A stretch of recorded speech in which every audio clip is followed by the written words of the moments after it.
benefits bathandeka wabantu abalungile. Somebody say amen. Ukuze ubone into engudayisela yona, into esishumayela izwi lenkosi elikudayisela yona, hey bafowethu product ezophila ngawe. Angudayisela iproduct ifake la. Yabona ukudayisela iproduct yombuso. Malibonga igama lenkosi. Asibone izwi lenkosi bathandeka nalo liphusha yona le agenda yokulunga kaNkulunkulu. 2 Timothy chapter 3 verses number 16. Funda abathandekayo. Awungaliphethe iBhayibheli njola mawungazi ukujaha ukufunda phathi ibhala. Ngiyabathanda abantu ababhalayo esontweni. Angazi umuntu obhalayo ngathi khonta yenzayo nje ehlayi emoyeni wami. Ngiyakholela umuntu ophathi idayari.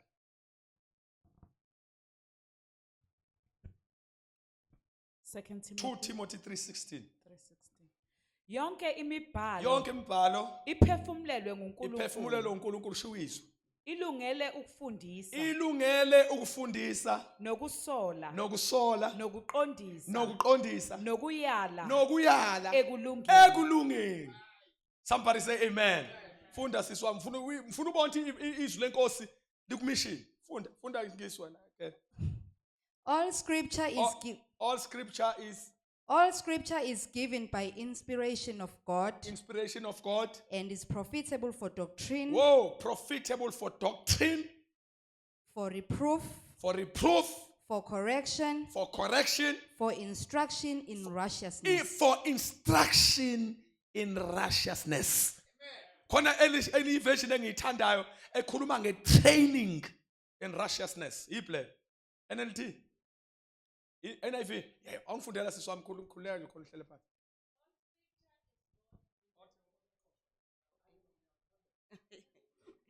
All scripture is God-breathed and is useful for teaching, rebuking, correcting, and training in righteousness. Somebody say hallelujah. Izwi lenkosi lithi iBhayibheli ngithanda leka training in righteousness. Ingakho bathandeka sinifundisa, sintrainer, sifundisa lento yokulunga. What does it mean to you? Amen. Because bazalwane izwi nalo likulo mandate ukuthi hayi abafundiswa abantu ngokulunga. Aw amen bathandeka. Elesilungu lithi liyayala ekulungeni. Aw amen bathandeka. Yeah, elesilungu lithi yamiyala umuntu lemiyala ngokulunga. Igama lokuyala alisho ukusola. Ngoba sekushilo rebuke. Makhuluma ukuyala usokumuntu okuhlathisa phansi akukhulume nawe izinto ezibalulekile ngento ethile. Mathoza nafana nguyale. Abantu abaningi yabani izulu anisazi kanti. Niyasazi izulu kodwa. Mathi umuntu ozala nguyale. Akayala umuntu obenza imistake. Unisuke nika umphako wendlela. Uthi awusiyakubona mfana muhamba ngeyalo zabantu abadala. Umuntu oyalwayo umuntu ohlathswa phansi atshelwe into noma ingakenzeki noma ingakayenzi. Amen. Umuntu okhuzwayo orebukwayo umuntu owenza imistake mase kuthiwa ku wrong ukuthi you rebuke. Mawuyala kodwa nikhona nibazalwane. Ukutraina ingakho leli iBhayibheli lisebenzisa ukuqeqesha umuntu umqeqeshela impilo. Mase kuthiwa la mfana mkuyala. Ukuze uphase, ukuze ube indoda, ukuze ukhule kahle. Hlonipha abantu abadala, ukuyala lokho. Akushiyi ukuthi awuhloniphi. Usukunikeza izinto engama values of life. Oh God, hallelujah. Kuthi iBhayibheli namhlanje bathandeka izwi lenkosi lispecialize lapho. Uthi liyamiyala umuntu limiyalela ekulungeni. Unikezwa ama values of righteousness. Amen. Ukuze wazi ukuthi iBhayibheli ukulunga kaNkulunkulu lisho ukuthini kuwe. Hallelujah. Akwatha bafowethu hallelujah. God must help us. Ezela bathandekayo ayikho into ebhlungu nje ukuthi sigqoka ngathi sihambe ngathi sigqoka amajazi amakhulu kunathi yabona. Sihamba ngathi sigqoka amajazi amakhulu kunathi. Sihambe sabhuzele yabona nje neconfidence ayikho. Yini ngisindisi kahle. Yini sokhathazwa yini manje ngisindisiwe. Nange break ume khoneni lapha nobhakha wakhe nakhona utshekisile wawubeka kabuhlungu ehlombe kanje. Umele lapho ngisindisi. Hayi man. That's not life of bazalwane insindiso higher life. Now somebody say hallelujah. Insindiso higher life. Hallelujah. Ingakho omunye ethi I'm not ashamed of the gospel. ivangeli bathandeka lithi iBhayibheli anginamahloni ngavangeli ngoba lingamandla amandla lento kuyo akulona isonto lithi iBhayibheli lingamandla kaNkulunkulu kube sindiswa nikhona nibathandeka hallelujah it's time to shine isikhathi ukuba ibandla manje livuke liphinqa amehlo thatha iresponsibility andisibathana bami sambe kuzwakala hey hallelujah hallelujah ngihlanganiswa ngithi baza niyakhuluma amasikhuluma ama conference ngithi mina amarali abazalwane abhlungu akubona kanje ukuthi abantu abaredeemed laba abantu abakhululekile amarali abazalwane abhlungu uyabona kuyakhonza ngoba ngithi safana sifundisa nje ne expression ne body language bazama safana bafundiswa nje hey akukwazi umuntu ukhuluma into ephilayo ufe wena ubulewa yini manje uwome emanzini it's impossible awukwazi ukuwoma emanzini usemanzini uvele uwome nkwe in water. Let us give life to our own. Hallelujah. We must enjoy our salvation. Hallelujah. Sikaze kudlule abantu belokhuzana ngabachazi. Hey bafowethu mabehlangela abantu hey awathi umwani wamsinda wazi kwenze njani awazi lo muntu wakho umjabule ngishahamba uyambona hey nomuntu waphambili wakho metha amandla i-response la sithi amandla wawethu ayivotha akubona amandla awethu siyanqoba Simon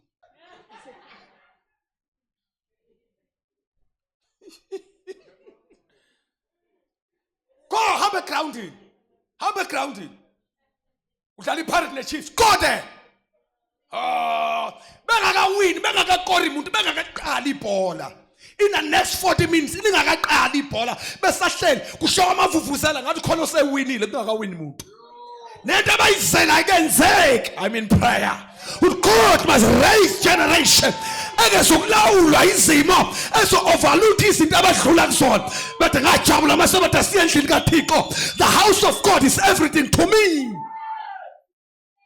uNkulunkulu wami mkhulu kuneyinkinga zami ngeke ngiphambi kwaNkulunkulu wami mkhulu inkinga zami kunaye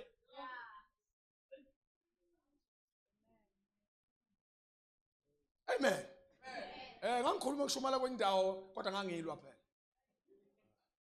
angishumala kwendawo hayi bazalwana kahleni hey nathi sinesimpi zethu ngokomthetho ngaba nathi asinishumayezi wonke umuntu mase ethiwa akabehave ngokwempi yakhe futhi ngaba sinantshuku nathi ngabe nishumayeza umuntu sibene bezalwana uyinkosi Ngithi kwesesikhathi uthamba kuza kweqa ngathi ulwa wedwa hayi man nathi siyazilwa izimpi mos kodwa we put it aside when you come to the God's presence ayikho into enkulu kunoNkulunkulu wami amen asingaxolisi man ngalokho ngaxolisa akukhonza nabantu lokho bexolisa njalo ngiyaxolisa kusathana hawo sathana ngicela ungekho ngeze umthandazo onzima kabami ha ngiyawuqala ke Hawu sathana kanti ngiyabuza sakwenzani shona phela makukhona okube sakwenza kuwena ngathi usho ukuthi sathana kaziwa la ngathi indumiso kusathana la khona akhona umthandazo indumiso shona ukuthi sakwenzani ukuze uNkulunkulu wami sivele sizama ngathi neyo ngathi ngakwenzani sathana shona ngakwenzani ngakumbuza sathana lonto makusathana lo ngampela engimazi ngeke uzolumbuza ucathi uzoimpressa lo nthawo sorry phela ngane yakwethu ke kulungile devil ufuna ama kickers that you have come ufika kumuntu right that is when you deal with devil how to start ngenisiza abantwana bami because I'm praying when devil deals with you deals with him hallelujah deal with him decisively deal naye hayi ngazongijwayela amfuna usathana ungijwayele nje ngijwayele soka lento engenamali lento musungijwayela soka lento ehlushwa izingane la musuku ungijwayela ezami ngane ungenaphi ngane. Get the hell out of my children. Ngena. So lento engenamoto le. Hlangana.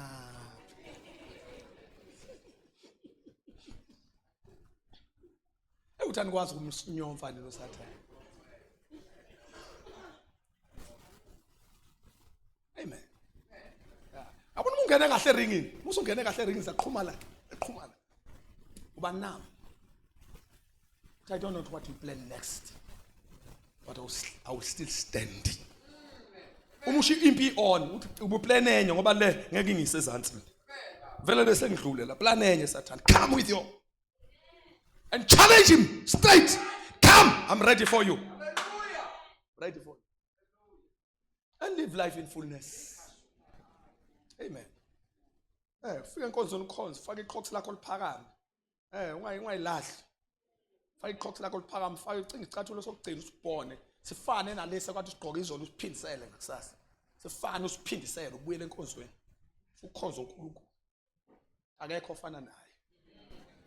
Ingubo iphuma uyiphindisele. Uthi akekho njengayo. Sathane angathi sithanda ukugqwala kancane uthi akekho kodwa njengoJesu. Kugqwala ingubo uJesu lokho emile. Amen. Nithulele. Not in my calling, in one of isn't allowed in my loins. Uthi ngazala ama cowards. Lento la my loins. That's why mina uTefi kakhulu ngiyakhuluma nakho khona bakubeka ukubaleka. Ikhona abathanda ka. I don't want cowards. I tell you, hey, it's war. And ngeke iye kwamakhelwane ize kuwe. Face it. Yeah, kick it.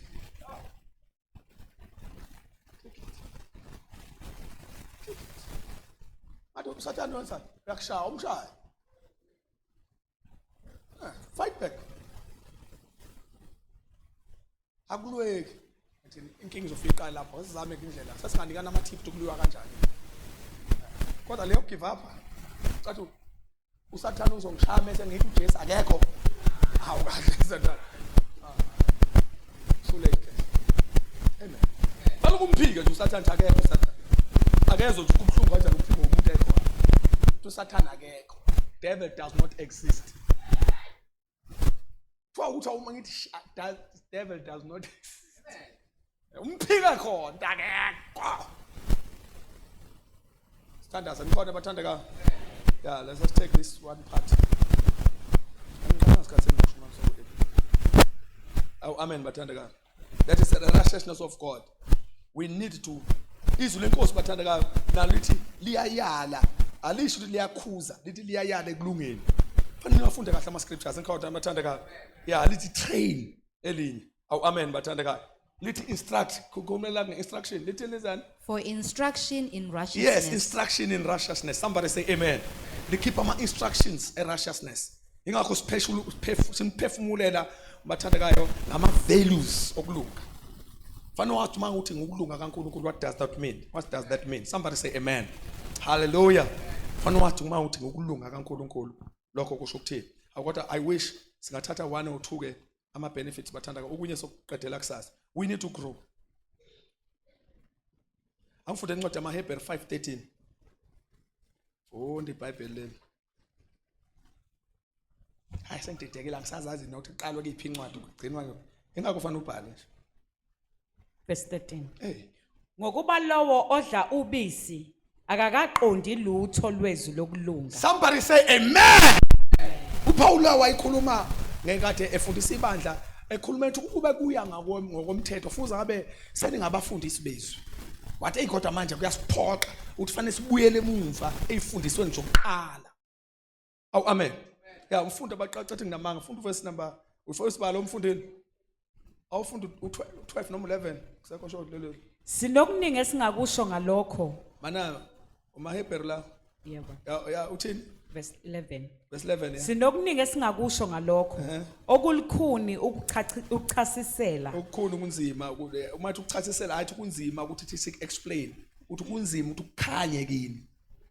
Yeah, diningi into engabe siyazisho kodwa manje ekunzima ukuthi ikhanye kini.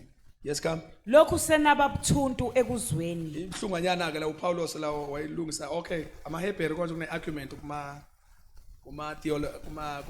scholars. Okay, ya lungile ke nombani ke lwabakholwa uyena. Uthi senabakhuni ekuzweni. Yes, come. ngokuba noma belifanele ukuba nibe ngabafundisi Noma ube banifanele kube niba ngabafundisi bezwi manje ngokwe11 nangosikhathi nangendlela esenifidwe ngayo iscripture. Uthi fuza abe nini esenifundisa abanye manje.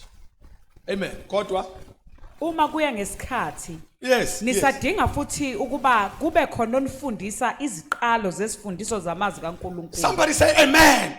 I wish bathandakayo uthi uNkulunkulu engasilekelela singaweli kule trap. Yokuthi ngokwesikhathi, somebody say ngokwesikhathi. Ngokushumayela ngelanga nikhona nibathandakayo. Ngoba fanele kusebenzele njalo ukuthi kade wasindiswa. Nathi akusebenze ukuthi kade wafika la ekhaya. Akusebenze lokho. Hayi bafethu asingakhunjuzwa khona ngoba nakusekufanele kuvinjwe abantu abasanda kusindiswa. Nokusetshenziswa kwabo uthi hayi thina kade sayibamba ngoba kukhona okucindezelwa thina kusebenzele ukuthi kade wakhona. Amen. Ngiyakhuluma lena ngathi amen manje. Fanele kusebenzele. Uthi wasindiswa ngo19 kufanele kulisebenzele umbuso lo. Kungabi istory nje akuyisebenzele ikingdom. Kubona ngathi kunabantu asebebadala ohambweni. Yazi kusebenzele nabafikayo. Kungabenefit wena wedwa, kungabenefit thina sodwa nabasindiswayo basebenze. Ngelilanga sofanele siyishumayethe kusho ukuthini ukufika kuqala. Ufika kuqala fanele kumsebenzele umuntu ofika late. Singaphathi imbazo zokufika hey ngiyanikhulekela abantwana bami. Nikhona nibathanda kawo because icrisis esibhekana nayo esontweni ingwevu ezithi kade sabakhona. Zingasebenzeli ngalutho. Ubonke lo sekuyi-threat. Sekuyi-threat. Awunithule. Angisho kini ngithi ngisho ngiyazi sibonise umuntu okade walokhoza. Sekuyi-threat. Bonke umuntu uyi-threat manje lo so i-gatekeeper uma eminyango. Uyena osazi ukuthi umfundi uhleshwa kanjani msahlebeke kahle. Unomuntu sene experience. Seyathi uma ufuna ukuhleba umfundi sahlebeke nawo amakhona. Azale ngoba ayikho into engazali azale nabanye abayohleba umfundi sesontweni. Ayikho into engazali bafoti iyazala noma inyoka iyazala nenyoka iyazala. Inyoka inengane ubona zini ngaka inyoka nje khona inyoka yaba yodwa. Yahlangana nenye kwazalo izinto. Nikhona. Awuthi ngizokufundisa le nto phela angisabi nokufaka la class. Fanele ukusebenzela, kusebenzela hayi bazala kusebenzela. Fanele ukusebenzela ibandla kaKristu. Fanele ukusebenzela ukuthi kade ngasindiswa. Yabo nje bathandaka ezizinto esizikhuluma manje fanele imsiza abantu abayiza ngemuva. Ingakho we are pastors and leaders not by what in information together with journey. Fanele ube khona abantu ababenefisayo ngejourney yami. Hayi bafe bebulawa uhambo lwami. Ngobona unye uhambo manje uhambo maliphathwa umuntu ongahlakaniphile bayafa abazalwayo. Uhambo kodwa maliphathwa umuntu ohlakaniphile bayavuka abantu emva kwakhe. Somebody say amen. Uthi ngokwesikhathi uPaulos ngalo ngihlohla. Ngokwesikhathi futhi abe sekunabafundisi ngoba fanele ukuthi sebenzele ibandla ukuba mdala komuntu etsindiswe. Manje akusezwe kahle. Fanele kumenze njani bathandakayo? Basebenzele. Fanele nokuba ilunga lebandla lidala. Fanele ba benefit abantu. Amen. Umuntu omdala ecompany fanele abantu abafikayo kube uyena obafundisa ukuthi umlungu khulekani yonke into right la nokuxhumana nobani for everything. Hayi lo mshini operator kanje ke. Hayi mana ngobambe lapho umshini operator kanje. Icompany ikhuliswe ukuthi inama seniors. Ne local church iya benefit mina nama seniors akwi position. Once abantu baba badala baba Angishi age la. Baba badala ebandleni. Kodwa bangaba nomoya kaNkulunkulu liyafi bandla. Shuthe kakhulu gelo manje ngisiza abazalwane. Nikhona liyafi bandla. Manje banabantu abadala abangenawo umoya ongcwele. Liyafa fi. Ngoba shawuvukayo. Futhi abana choice abantu mabefika la bayi point of reference. Because wonke umuntu wefika la uzofuna ukucinga umuntu okuthiwa umdala la isontweni. There we point of reference. Okay, asibazi ukwenza lutho ukuthi awumane sicela ubuza. Uma engekho umfundisi kuyiwa kulomuntu okuthiwa abasenior. Kuthiwa sicela ubuza amanzi ngawathola ngakuphi? Amanzi.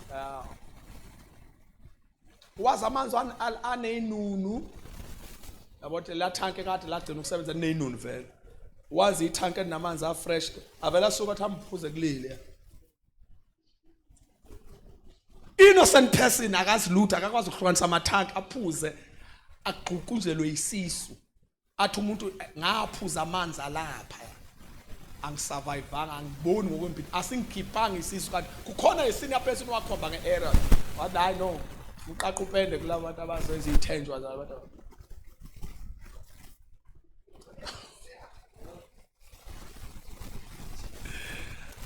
God amen. Uma bekuya ngesikhathi uthini sisinike. Uma bekuya ngesikhathi bekufuze ngabe seningabafundisi. It takes a matured member of the church ukuthi kufundwe kuye. Kodwa lithi iBhayibheli ngokwesikhathi. Should let the time counts. Amen. Ngangaphenduka a member yenye organization by not Nchukumo kwakwenye, so I became a part of some of the good organization. So mangifika khona there were people already akade bekhona, so I wait yokuthi kufike umpostoli whatsoever yabona yafuna ukwenza ukuthi bafuna ukuthi bangidedele ukube ngenza izinto ezaziwa yibo kakhulu ngisho kunami yabo. I said no guys, I'm just a man of God only, but inini nazi ukuthi kwenziwani manje kuba umfundisi angenze ngazo ukuthi kwenziwani. Mina ngimusha, I'm new here, but teach me ukuthi kwenzakalani because I don't know kwenziwani. Mfundisani kwenziwani so uyazibona mina ngine title yokuba umfundisi bona abanesikhathi because mina ngiphethe title yokuba umfundisi cha kwakwindawo nje ngangumfundisi bona umuntu omfundisi phela uyafika nje hawu kumfundisi hayi ke baba hayi asihlale phansi ke manje sidedela angikwazi ukudedela into engingayazi yabo. Inini niyazi kangcono and really babeyazi kangcono mabeyenze ngabona uyabona wengathatha uchance la amanga kodwa bengisowenza abawiniswa ukuthi bawiniswa isikhathi benza le yanto uthi kube kuya ngokwesikhathi umbuso uNkulunkulu usatha ngalilekelela ibandla likaKristu lonke. Ngisemthandazweni bathandeka. May the good God, as I wish I can lama subject ngawafaka more than before. May the God help us. Ibandla libenefit ngabantu asebebadala. Angisho iage nempunga, ngisho ukuthi once ukhule entweni sangathi ngabenefita nabanye. And ikhule into benefit ukuthi khona imember la ekade zayiqala ukuyibamba. Amen. I'm saying this to local churches, even to this church. Kodwa la siya benefit avela. Abantu abatright bathatha. God has blessed me with senior members who are so wonderful. I cannot lie to you. Amen. Yeah, phela ngiyanilalela abazana bathi mina ngilalisha umuntu efakaza. Siyambonga uNkulunkulu bazalwane. Kade ngizoma testimonies amnandi angangithinti. Yabona athinta umkhiqizo womsebenzi uNkosi angigcobele wona. Yabona ngathi lakhunywa ngami. Futhi nolomzana ofakazayo mina ngakaze ngiyenze into ayisho. Ngabona ukuthi yenziwa la kwi-floor. Amen. I said, bengibhizi khona ngikhona kube ngusearch lo moya incede bathi khuluma ngathi that's how it goes. That's how church should be. Ibandla fanele libe njalo. Lingakhuli livuthwe ingxenye yodwa sangathi kuvule esayini. Fanele kuphekwe ibhottle livuthe all over. Uthi ubuye ngesikhathi kuPaulus ngabe seningabafundi siqedela seswami ngicela ngiphana 1 minute or 2. Seke bethemthethe ngokukhuluma le yaphathi le. Nisadinga futhi ukuba kube khona umfundisi iziqalo. Sadinga ukuthi nibuyele kuma basics. Niyofunda iziqalo. Amen. Yeah, uthi hayi kungabe ngokwesikhathi futhi abe ningabothisha manje. Kodwa ayithi ngathi kuyaphoqeleka. Uthi asibuyele emuva kwa first year. Siyofundana iziqalo zokungena evangelini. Yebo. Isiqalo zesifundiso zamazwi kaNkuluNkulu. Iziqalo zezifundiso zamazwi kaNkuluNkulu yes come. Senaba ngabadinga ubisi. Yes. Kungesikho ukudla okuqinile. Uthi Paulos sekuphoqile ukuthi kade sifide ukudla okuqinile. Sabuya sakubuyisela eshalofini. Sahamba sodotha umilk. Nikhona nibathendeka. Yeah, uthi ayiphoqile uthi kade sesikhipha ukudla okuqinile nezitambu. Siyahlehla sabuyela eshalofini sathi kubuyisela eshalofini lokho yana. Hayi ngeke. Sisheshe ngathi sifanele siphindele kunestam number 1. Somebody say amen. Wayisho ukuthi akulela abadla ayikuwena. Come. Ngokuba lo odla ubisi. Lo dla ubisi ibambeke lesothandaza ngayo. Akakaqondi lutho lwezwi lokulunga. Somebody say amen. Hallelujah. Funda lo verse kuphela ngesingisi. Hey, that verse. For everyone who partakes only of milk Only of milk. is unskilled in the word of righteousness. Somebody say hallelujah. Twa umuntu odla ubisi kuphela akakathenwa lungiselwe kahle ukulunga. Amen. To the message of righteousness. Uthi I can't sense kuye ngoba usewumuntu we level yobisi. Amen. Usazwa ngoSathane ukholwa ngempela yini? Usazwa ngemizwa yakhe uthi ukholwa ngempela yini? Usatshelwa izimo ukuthi uNkulunkulu uhamba naye. Mhla kuyipayday uJehova nami uma kuphathi nenyanga imali ingekho ngathi uthi ngishiyelani na. Kanti abantu bokulunga I am righteousness of God. Ngokulunga kaNkulunkulu with or without. I need no confirmation of my flesh. Funa ukutshelwa inyama yami ukuthi ngikholwa kahle. Funa ukutshelwa izimo. Angifuni uku-uploadwa ngishayelwa abantu izandla mase ngithi ngigcotshiwe. Ugcobo does not goes with No, I'm anointed with celebration or no celebration. Amen. Or somebody say hallelujah. Amen. Yeah, mase sima in a position of leadership. So singasafune singasaboni umuntu. Nje mase set leadership, mase set ubuholi. Sesima ku point position of leadership. So singasana ndaba ukuthi ubani oshaya izandla nongayishayi. Kusethu line. Fa na samba la sonke usiyama eceleni livungazela ibandla banye abathi hayi ngeke kudlalwa ngathi phela manje hayi ngeke phela uSathane enzima hayi ngeke hayi ndoda ube ubaba ube uSathane ube yebo phela thina ukwazi uphenduka yonke into amen uba ubaba ube uSathane ube umlingi ube uloya umuntu ube ndoda hey bakwethu ube ubakwethu ube yonke into you set lines because in leadership in Christ when you set righteousness mawusethu ukulunga awudinge confirmation noku-uploadwa ngoba akuyona into yabantu bobisi. Ingakho ngithi hey ngangixoxela abantu ungangeni ebuholini kanti usadeserve ubisi ngoba uzozwa ngabantu uzodirectwa yibandla uzothi mali ithi kushayela izandla kulonto ucathi usuzohamba ngalowo mncele but you'll set lines according to God's word. Amen. Uthi uPaul ke abantu bobisi abakaqondi message yokulunga. Masikhuluma ngerighteousness kubona sikhuluma enye into. Something that they don't know. That's why sizama ukuthi sin upgrade to the next level of faith. Where ungafani utshelwe izimo, where ungafani utshelwe uSathane. Wazi ukuthi ukulunga kaNkulunkulu. Nisekhona nonke bathandekayo. Sona shathane ngokulunga kaNkulunkulu. Sona babhlo. Shona shada hayi ngahamba. Shathane ngokulunga kaNkulunkulu. Nithuleleni bafothane ngokulunga kaNkulunkulu. Shona once for the last time ngokulunga kaNkulunkulu. Wenziwe waba yini bathandekayo? Waba yini bathandekayo? Somebody say amen. Obana bakholwa ilonto bathandekayo. Obana abantu bakholwa. Only this benefit bathandekayo is only this benefit. Psalms 37 verses number 21. I think it's verse number 21. Ngifuna ukonfirm manje le verse angisaliboni.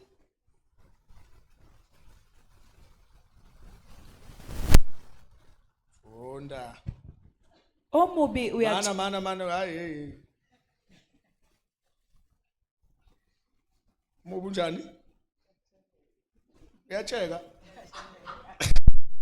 Jesus. Verse 25 ayasimike ngosamubu. Khona gama ingane kaJesu. Kade ngimusha nawo ipendiso soyibona siwabona kusasa amanye ama benefits but angihlanyi sonke.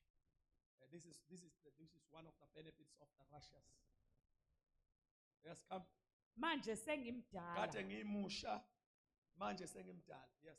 Angizange ngibone Angaze ngibone olungileyo. Nithuleleni onjani? Ngaze nithuleleni onjani? Loyo olungileyo bathanda kashuka lo muntu justified. Lo muntu justified. Uthi angaze ngibone olungileyo. Yebo. Eshiyiwe. Number 1, i-guarantee benefit yomuntu olungile lithi iBhayibheli kusukela emncaneni bakhe ezalwa akhule mayizobamba nje ezoloke remaine uKristu remaine ekulungeni kaNkulunkulu lithi iBhayibheli uthi ngimdala manje kade ngimncane kusho uDavid uthi angikaze ngimbone kodwa nikhona nibadalwane. Iyangithusa le ukuthi angikaze ngimbone uthi olungileyo eshiyiwe uNkulunkulu. Ngizobe ngishumayela bafowethu nikhona nibazalwane. Uthi ngimncane sukela ngingaka, uthi ngimdala manje ngimpunga. Uthi angikaze ngimbone olungileyo eshiwe uNkulunkulu. Kusho ukuthi uNkulunkulu igarantiwe into yaba nabalungile. Mangithi ukulunga kaNkulunkulu uzongena kulama benefits. Hayi ngiyadebesela nje ubuyayithandela nikhona nibathandeka. Njoba ngithi thanda ukulunga kaNkulunkulu ngisho ukuthi ube indlalifa yalezi zinto. Ukuthi olungileyo akashiwe uThixo. Haleluya! Angazi abantu, angazi isihlobo, angazi abazali, angazi omama nobaba, angazi ingane zakhe, kodwa ugaranti ukuthi uThixo kumuntu olungile uma naye. Kuhamba abantu kusala uNkulunkulu. Ngoba ibenefit yomuntu olungile. Ushamandi baka. Nikhona abathandekayo. Ama benefits omuntu olungileyo. Ingakho mangithi memezela ukuthi ngokulunga kaNkulunkulu, ngiyacela sathi ungafika nasekhaya udeclare le. I am the righteousness of God. Ukulunga kaNkulunkulu. Hey, uMoses njalo unlock ama benefits. Somebody say hallelujah. Hallelujah. uDavid la uthi akaze ngiyibone intombi cha, uthi akaze ngimbone ubaba uthi cha, akaze ngiyibone umuntu omnemali isigwili cha, uthi olungile. Akunandaba ukuthi ulungile noma usisi, ulungu ubaba, ulungu umama, ma ilungile nje. These are benefits of a righteousness. Righteous. Abantwana bami ayisibhanga lento. Masenze ukulunga, uJesu wayikhipha onke ama cases. Mhlayisi uJesu esenza ukulunga kaNkulunkulu, wayiremove nokuthi uNkulunkulu angaphinda siflathele. Wena waqala ukubhekwa uNkulunkulu mhla umukela uJesu. Mhla umukela ukulunga kaNkulunkulu ngoKristu. Izulu lakubheka that day kuzobe namhlanje. Amen. Awubani abantu abayikholwa la? Uyakhotha uNkulunkulu nawe. Aze ngembone shiwo uNkulunkulu. Yes. Nenzalo yakhe iphanza ukudla. Somebody say amen. Uthi angase olungile mhla wakholwa ilento engishumayelayo. Lama benefits azobe ephekwa empilweni. Akho ngikhona nani bazalwane. Athi uyabona uSathane mhla ikushumayeza. Ethi uJehova ukushiyile. Uthi mana. Asambeni sekhubo 37. Sele sivakashela ikhubo. Ngikhona nibathandeka. Ya, uthi Sathane ngicela ukucaphunela nje uverse 25 ngoba wena ngiyazi awukwazi ukufunda iBhayibheli. Uzofundelwa yini? Lalela Sathane, labuka la. Manje sengimdala kade ngimncane. Angaze ngimbone, futhi akekho. Angaze ngimbone olungile eshiwa uNkulunkulu. Uthi mana ngaqedela. Uthi nenzalo. Ayibadala abazalwane. Awu amen bathandeka. Uthi nenzalo yakhe. Isizulu esi strong. Uthi iphanza ukudla.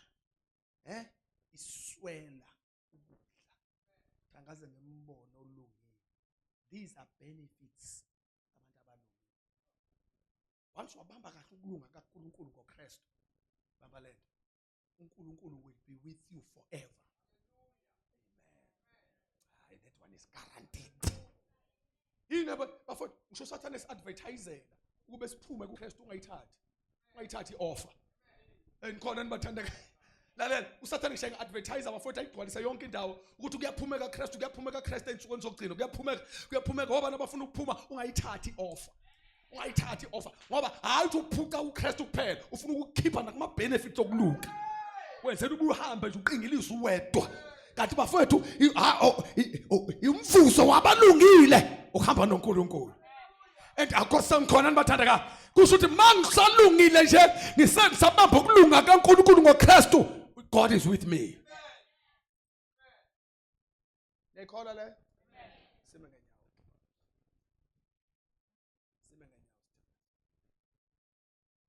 Unasikhuleka sonke. Oh hallelujah. Start nje just benefit number 1. Amanye bafowethu akwazi ukufunda iBhayibheli ukugquma. Shone phezulu. Because I read the Bible and trust the Bible. Mina bafowethu ayikho into ongitshela yona enye. Uyabona umuzo ongixoxela ingane obani ucoso. Hey, kulungile phela ngaku-entertainer nje mawuthi mhlawumbe ngibhorekele ngenzela ukufuna ukuhleka. But nanti iqiniso. If you tell me the word of God, you give me sense. Because that's the only thing I decided to believe. Hey, we get so many messages. Amanye prophet is a distraction, a prophet ngithi akulona izwi lelo. Akulona izwi. Ayikho into oyikhuluma nami nginika isense mina mangelona izwi. Ngithi wow, uthini? No, ukhuluma izwi le-empty lo, akulona izwi. Ngathi mina into engiyikholwayo is the word of God. Usho ngamprofeta manje uthi ngizofa fifi mawuphuma lomnyango ngiyafa fifi. If that thing is not in line with the word of God, kufanele ukuthi azusho lutho. Mina ngikhohlwa ukuthi umuntu ade ekhuluma la into engekho ngisajika ngemoto sengikhohlwe ngci. Into engayibamba empilweni yami izwi.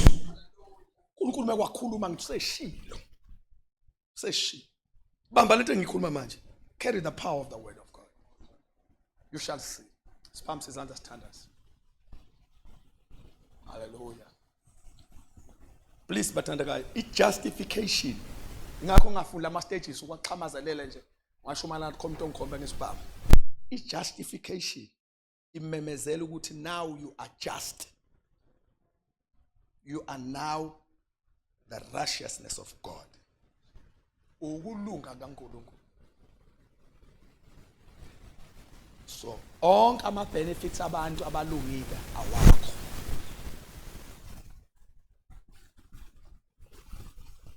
Faith ukholwa bathandekayo kusho ukuma phekwe ithembiso ezithenjiswa uNkulunkulu ngezwi lakhe.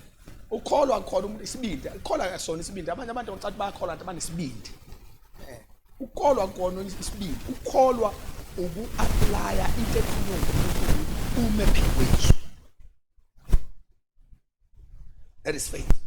Uma izwi lithi ngokulunga kaNkulunkulu mana phekwa lokho. Hamba uyocinga ke ukuthi uNkulunkulu mhla ingenza ukulunga kwakhe imapha ama benefits enginawo. Because it can ngeke uNkulunkulu akushintsha kwenza ukulunga nje for fun. I want us to pray sonke wonke umuntu okulendla athandaze abonge uNkulunkulu ukuthi wenziwe waba ukulunga kaNkulunkulu. If there's anyone here othi hey mpostoli mina isashota kancane le ndaba yami yokuba kuKristu. Mawungakafiki uKristu, that is where the problem is. Ngoba ukulunga lithi iBhayibheli wasenza saba ukulunga kaNkulunkulu kuKristu. Elikandodakazi lithi in Christ and through Christ. Kristu kuye. In the absence of Christ there is no righteousness. In the absence of Christ there is zero righteousness. The power of righteousness, amandla okulunga uKristu. Let us lift our hands and pray. Baba ongcwele siyabonga. Senze saba ukulunga kaNkulunkulu. Senze saba ukulunga kaNkulunkulu. Sibonga baba ukuthi usenzile saba ukulunga kaNkulunkulu. We are righteousness of God. Usenze saba ukulunga kaThixo. Siyabulela mzali wethu. We give you praise. We are righteousness of God. Usenze saba ukulunga kaThixo.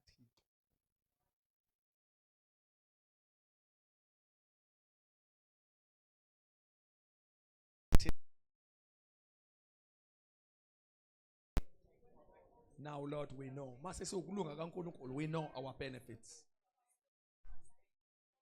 Sizwile baba immediately senze ukulunga sase sithola ilungelo lokuhamba noNkulunkulu every day of our lives. Siyabonga baba wethu ongcwele asitshelwa abantu asitshelwa izimo siyikho ukulunga kaNkulunkulu. We give you praise God. We give you honor tonight.